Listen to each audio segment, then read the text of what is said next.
উল্টোডাঙ্গা স্টেশনে নেমে বাড়ি ফেরার পথে দুর্ঘটনা। দক্ষিণদাড়ির লোহার ব্রিজ হয়ে বাড়ি ফিরছিলেন স্বামী স্ত্রী, আর ট্রেন দেখে নিজেদের বাঁচানোর জন্য সরতে যান, আর সরতে গিয়েই লাইনের ফাঁক গলে নিচে পড়ে যান। হাসপাতালে নিয়ে গেলে মৃত ঘোষণা করা হয় স্ত্রী সুষমা প্রসাদকে। প্রত্যক্ষদর্শীরা কি জানিয়েছেন শোনাবো আপনাদের। আমরা এসে দেখি পড়লো, ধাপ করে পড়লো। উনি ট্রেন থেকে এসে প্ল্যাটফর্মে নেমেছেন। প্ল্যাটফর্ম দিয়ে নেমে উনি রেল লাইন ধরে আসছিলেন। যেই লাইন ধরে আসছিলেন সেই লাইনে আবার গাড়ি ঢুকে গেছে। তবে ওই বাঁচার জন্য উনি ঝাঁপ মেরে দিয়েছেন।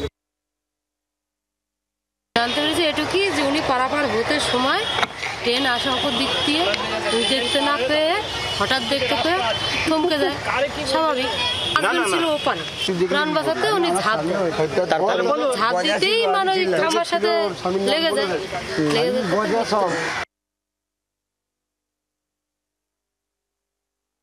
নাগাদ ঋষভ প্রসাদ তার স্ত্রী সুষমা প্রসাদকে নিয়ে উল্টোডাঙ্গা স্টেশনে নেমে এই লোহার ব্রিজ ধরে হেঁটে হেঁটে লাইন পার হচ্ছিলেন।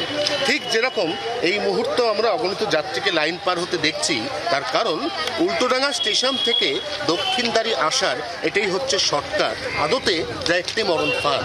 এই লাইন পারাপার হওয়ার সময় হঠাৎ করে বিকাশ এবং সুষমা লক্ষ্য করেন একেবারে ঘাড়ের কাছে এসে পড়েছে শিয়ালদহগামী একটি লোকাল ট্রেন।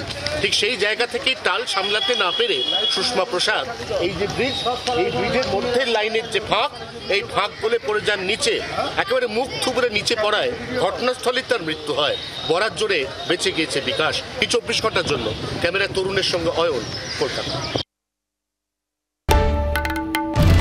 বাংলার আওয়াজ, বাঙালির আবেগ, জি 24 ঘন্টা।